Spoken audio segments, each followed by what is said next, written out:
नमस्कार, मैं जय निवास कामगार इंडिया में आपका स्वागत है। देश आज़ादी की ओर कई वर्ष पूर्व बढ़ चुका है। अब 2 दिन बाद आज़ादी का वर्षगांठ 15 अगस्त के रूप में मनाया जाएगा और जहां हम बैठे हैं यहाँ से पीछे 4-5 किलोमीटर आप जाएंगे तो लाल किला मैदान है। चूँकि यहाँ यह दफ्तर HMS का दफ्तर है और HMS के प्रमुख कामरेड हरभजन सिंह सिद्धू आपके स्क्रीन पर है और ये बताएंगे आज़ादी के मायने क्या है, आज़ादी के 7 दशक बाद भी हम कहाँ हैं, कितने पिछड़े हैं और क्या कुछ पा चुके हैं, और वर्तमान में हमारे देश के नेतृत्व करता हमारे देश के प्रधानमंत्री जिसे मोदी सरकार भी कहते हैं, वो कितने पानी में हैं, उनका बैलेंस क्या है। हम मजदूरों के हिसाब से देखें, रोजगार के हिसाब से देखें, आर्थिक हिसाब से देखें, देश की प्रगति के हिसाब से देखें तो उनका बैलेंस क्या है, उनकी सीढ़ी पे पहुंच कितनी है, वो सीढ़ी पर कितने चढ़ पाए हैं।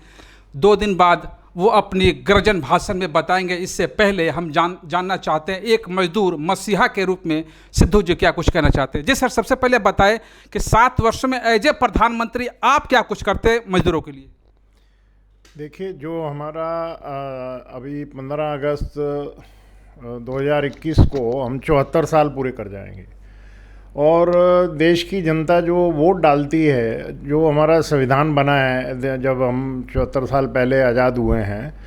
तो उसका जो संविधान हमारा बना है वो बहुत ही हमारे फ्रीडम फाइटरों ने उसके ऊपर एक सबकी सर्वसम्मति से वो संविधान बनाया है। और उस संविधान में जो कुछ लिखा है वो गवर्नमेंट की एक जिम्मेवारी बन जाती है, कॉन्स्टिट्यूशनल ऑब्लिगेशन हो जाते हैं कि भाई वो आम देश के नागरिक के हर हक और हकूक़ की रक्षा करे और उनको ज़िंदा रहने के लिए उनको अच्छा काम दे और 8 घंटे से ज़्यादा उनसे काम ना लिया जाए। और देश के अंदर औद्योगिक नीति एक ऐसी बनाए कि जिसके अंदर उत्पादन भी बढ़े और क्वालिटी का उत्पादन बढ़े और जो भी मज़दूर उसमें कर्मचारी काम करें उनकी नौकरी की सुरक्षा हो, उनको नौकरी पर काम करते वक्त उनके कोई चोट ना लगे,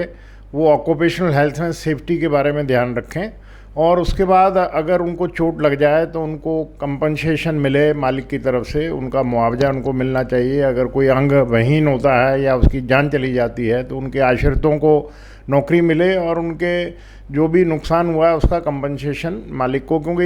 ये मालिक की जिम्मेवारी है कि वो फैक्ट्री के अंदर काम का एनवायरनमेंट क्रिएट करे और वहाँ पर अनसेफ वर्क ना हो और सेफ वर्किंग के साथ में उत्पादन बढ़े, डिसेंट क्वालिटी का उत्पादन बढ़े और उसमें मालिक को भी मुनाफा हो और उस मुनाफे में से शेयर जो है वो वर्कर को भी मिले। तो ये इलेक्टेड गवर्नमेंट की जिम्मेवारी है कि हर 2 हाथ को काम देना, पहली जिम्मेवारी तो यही है। और 2 हाथ को काम भी ऐसा देना है कि जो अच्छा हो, जिसमें उसका जीवन बसर हो जाए। लिविंग वेज मिलनी चाहिए जिंदा रहने के लिए, उसमें फेयर वेज तो ये दे नहीं रहे हैं पर लिविंग वेज मिलनी चाहिए, परंतु अभी ये मिनिमम वेज भी नहीं दे पा रहे हैं। तो इसलिए ये इंश्योर गवर्नमेंट को करना चाहिए कि हर देश के नागरिक को 2 हाथ को काम मिले और काम के अंदर उसको इतना पगार और वेतन मिले ताकि वो अपनी बीवी का, अपने बच्चों का, अपने माँ बाप का बुढ़ापे के सहारे का वो जीने बसर करने के लिए उनका ख्याल रखे। और उसके बाद अगर वो रिटायर हो जाता है 60 साल की उम्र के बाद तो उसको ज़िंदा रहने के लिए उसका पेंशन उसको मिलना चाहिए और उसके इलाज के लिए दवा दारू फ्री होनी चाहिए। और उनके जो बच्चे हों ड्यूरिंग सर्विस में उनको सरकार की जिम्मेवारी है कि वो मुफ्त एजुकेशन दे हायर क्लासेस तक, ताकि वो बच्चे पढ़ लिख के वो देश का भविष्य हैं। और ये संवैधानिक जिम्मेवारी है सरकार की कि उनको अच्छी एजुकेशन, टेक्निकल एजुकेशन हर सरकार को देनी चाहिए। परंतु ये अभी आप देखें तो पिछले 74 साल के अंदर जो भी सरकारें आई हैं उन्होंने बजाय कि जो सरकार द्वारा चलाए हुए स्कूल हैं उनके अंदर अच्छा बजट अलॉट करके वो ऐसे स्कूल, शिक्षा के विद्यालय बनाने चाहिए जहाँ पर मंत्री का बच्चा भी वहीं पढ़े और एक मजदूर का बच्चा भी वहाँ पढ़े, और ताकि बराबरी की एजुकेशन हो तो उनको कंपटीशन में सबको बराबर का मौका मिले। परंतु ये संविधान निर्माता डॉक्टर भीमराव अंबेडकर जी होते तो आज अगर मंच पे होते तो आज ये देख के क्या कुछ कहते। और संविधान के प्रस्तावना में एक समानता शब्द गढ़ा गया है, अगर उस समानता को भी अगर हम डिफाइन करते हैं तो अगर शिक्षा को लेके, रोजगार को लेके, आवास को लेके, खान पान को लेके, रहन सहन को लेके, क्या ऐसा कुछ दिखता है भारत में? देखिए, उसमें संविधान में 389 कॉन्स्टिट्यूशन कमेटी के मेंबर थे, जिसमें हमारे देश के अंदर जो उस वक्त के फ्रीडम फाइटर बाद में राष्ट्रपति बने राजेंद्र प्रसाद जी थे, जवाहरलाल नेहरू थे, और दूसरे जैसे डॉक्टर भीमराव अंबेडकर थे। ऐसे 389 जो हमारे बुद्धिजीवी, पढ़े लिखे और देश के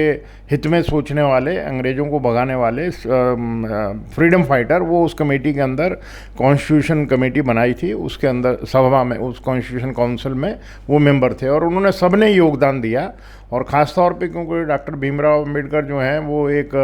बाहर से, विदेश से पढ़ के आए थे और अच्छी उनके पास ज्ञान था, और एक पिछड़ी जाति से आए थे, तो इस वजह से उन्होंने भी उसमें काफ़ी योगदान दिया। और कॉन्स्टिट्यूशन में हर वर्ग का ध्यान रखने के लिए इलेक्टेड गवर्नमेंट की रिस्पॉन्सिबिलिटी है। उसमें जो फंडामेंटल राइट हैं, वो फंडामेंटल राइट को गवर्नमेंट को हर हाल में नागरिक का पूरा करना चाहिए। जैसे मैंने आपको कहा कि गवर्नमेंट को एजुकेशन, सबकी समान एजुकेशन हो, उसमें अमीर का बच्चा भी उसी स्कूल में पढ़े, गरीब का बच्चा भी उसी स्कूल में पढ़े। जैसा कहा जाता है कि भाई राष्ट्रपति का बच्चा भी उसी में आए, प्रधानमंत्री का बच्चा भी उसी स्कूल में शिक्षा ले, जिसमें अंबानी का बच्चा भी उसी स्कूल में ले, और वहाँ पर गरीब मजदूर जो दिहाड़ी करता है उसका बच्चा भी उसमें पढ़े। तो कंपटीशन में सबको बराबर लेवल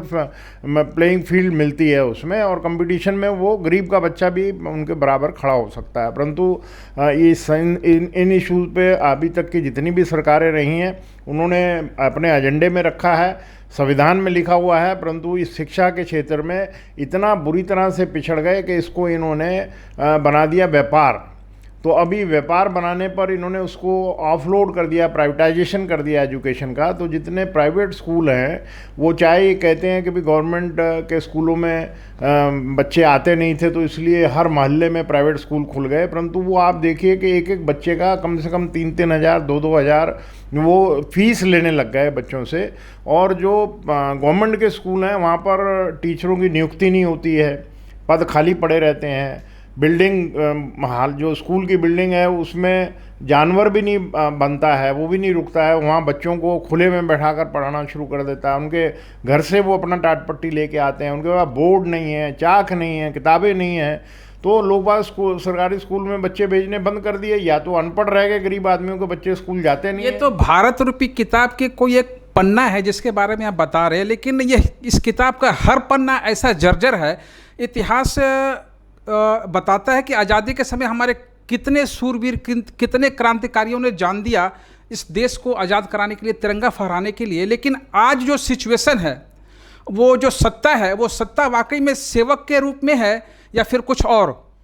देखिए, अभी जो सत्ता है वो सीधी सीधी पूंजीपतियों के हाथ में है। जो भी सरकारें पिछले कई सालों से 80 के बाद में, 80 के बाद में जितनी सरकारें बनी हैं, उनके ऊपर पूंजीपतियों ने अपना प्रभाव डाला है। और पूंजीपतियों ने जो प्रभाव डाला है, उनकी मांग ये रहती है कि हमारे को बिजनेस करने के लिए अच्छी सुविधाएं हमारे को मिले, हमारे को खुला बाज़ार मिले, और हम उसमें अपना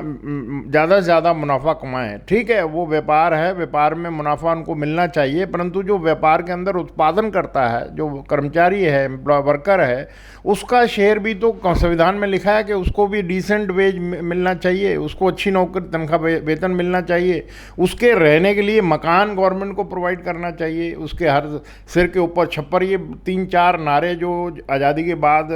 फेमस हुए हैं, क्योंकि अंग्रेज़ों के टाइम पर तो किसी को पक्की नौकरी मिलती नहीं थी, सब कच्ची नौकरियों में काम करते थे,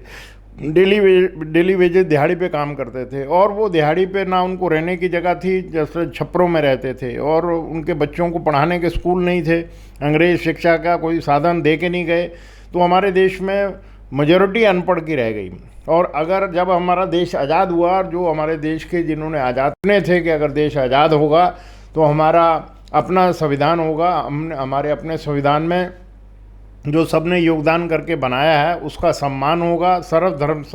सम्मान होगा, हर एक धर्म का आदमी हमारे यहाँ पर रह सकता है, और जो भी हमारा नागरिक है उसको रहने के लिए मकान गवर्नमेंट बना के देगी, पीने के लिए स्वच्छ पानी उनको मुहैया करा के देगी, बिजली उनके 24 घंटे उनके घरों में रहनी चाहिए, और सफाई का काम जो है वो गवर्नमेंट की रिस्पॉन्सिबिलिटी होनी चाहिए, सैनिटेशन प्योर होना चाहिए, सड़कें बनी होनी चाहिए अच्छी, और हर के घर में सैनिटेशन के लिए टॉयलेट्स वगैरह जो है वो प्रोवाइड होने चाहिए। बता रही है मौलिक मूलभूत अधिकार है, लेकिन ऐसा नहीं लगता कि 72 साल बाद भी हम इसी मूलभूत अधिकार के लिए चर्चा कर रहे हैं, जबकि ये अब किताबी बात हो चुकी है, एक मंत्र के रूप में हो चुका है, ये प्रैक्टिकल में कहीं कुछ नहीं है।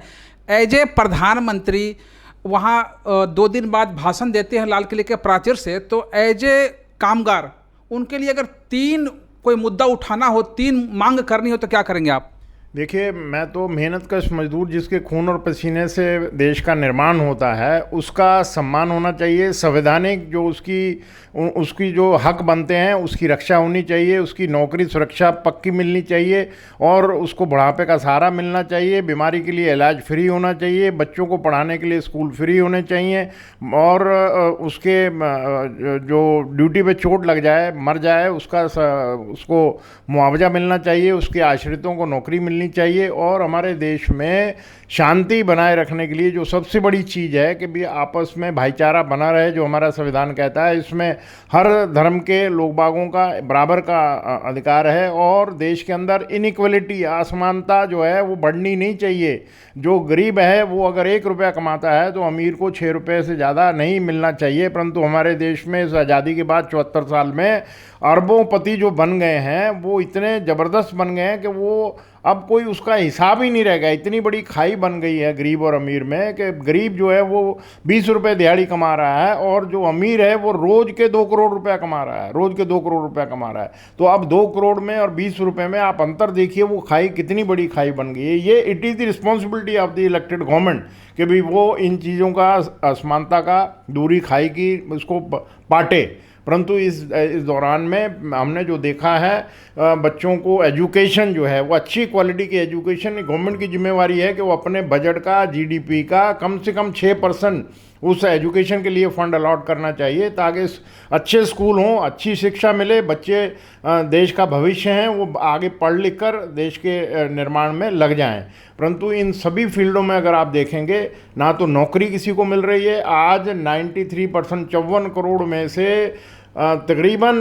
48-49 करोड़ वर्कर जो है वो दिहाड़ी भी उनको मिलती नहीं है, और दिहाड़ी पे जो उसको रखता है उसको वो समझता है कि जैसे वर्कर कमोडिटी है, ये एक चीज़ है, मार्केट से ख़रीद के लाया हूँ। और बेरोज़गारी इतनी है, बेरोज़गारी में मजबूरन अपने पेट को पालने के लिए, बच्चों के पेट को पालने के लिए वो सस्ते वेतन के ऊपर काम करता है, और उसको 12-12 घंटे काम लिया जाता है। ये 8 घंटे ज़्यादा किसी से नौकरी लेनी नहीं चाहिए। ये ऑलरेडी बहुत संघर्ष के बाद ये तय हुआ है, और आज़ाद देश के अंदर तो 8 घंटे जो है वो काम के लिए हैं, और 8 घंटे रेस्ट के लिए हैं, और 8 घंटे अपनी सामाजिक रिस्पॉन्सिबिलिटियों को निभाने के लिए, फैमिली के लिए हैं। परंतु इन 3 चीज़ों में मैं जो मुख्य तौर पर जो आप पूछ रहे हैं कि हर 2 हाथ को काम, हर बच्चे को अच्छा स्कूल की शिक्षा, और बुढ़ापे का सहारे की पेंशन, ये 3 मुद्दे जो हैं ये देश के अंदर हर सरकार को जो संवैधानिक हक है, ये हमारे बुनियादी अधिकार हैं। इन बुनियादी अधिकारों को चुनी हुई सरकारों को पूरा करना चाहिए। परंतु अभी बड़े दुख से कहना पड़ रहा है कि जो सरकारें चुनी जा रही हैं वो अरबों रुपया खर्च करके इलेक्शन जीत के आते हैं, और पहले वो अपने पैसों को कमाने के लिए पूंजीपतियों के आगे सरेंडर करके, उनके आगे झुककर, उनकी ताकत के आगे झुककर जो वो हुक्म करते हैं वैसी नीतियाँ बना रहे हैं। हम यहाँ राजनीति नहीं कर रहे हैं, लेकिन 72 साल अभी भी मूलभूत मौलिक अधिकारों की चर्चा पे ही निर्भर हैं।